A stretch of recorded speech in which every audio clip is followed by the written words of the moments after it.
Here's a day in the life of a corporate slave in Japan. At 5:30 in the morning, Maru is tossing and turning in bed due to painful menstrual cramps.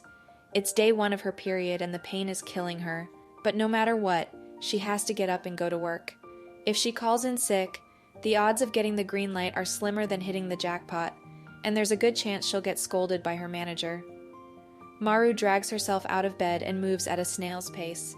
She brushes her teeth while sitting on the floor, and her hands feel heavy when she combs her hair. After a slow morning routine, Maru began to have breakfast. Today she was too lazy to even bother heating up anything, so she washed a cucumber and ate it while leaning against the wall. Then she starts doing her makeup. Maybe because the pain is just too much, she only bothers with drawing her eyebrows before getting ready for work. Usually she would have left by this time, but today she is moving much slower due to menstrual cramps. She didn't expect to arrive on time today, but only prayed that her boss would not blame her. It is 6:30 in the morning. Maru is dragging herself to work.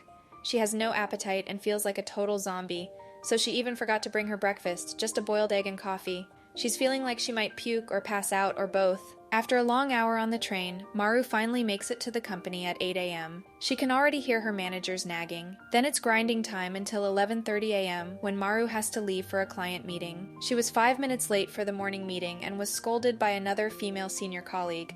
Although her company allows employees to take sick leave, she still thinks Maru was making excuses for not showing up to work on time. Due to long working hours, Maru goes through almost every symptom of PMS. Then she arrives at the client's company and starts the meeting.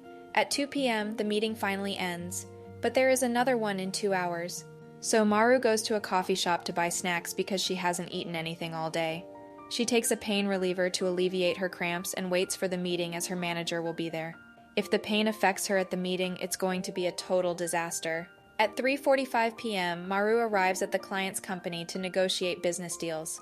At 5:30 p.m., the meeting is over, but she still needs to drag her tired body back to work. As Maru sits on the train, surrounded by people who are heading home, she can't help but admire those who are able to leave work at normal hours and enjoy their evening, something that seems impossible for her. After she gets back, she continues working until midnight and then leaves for home.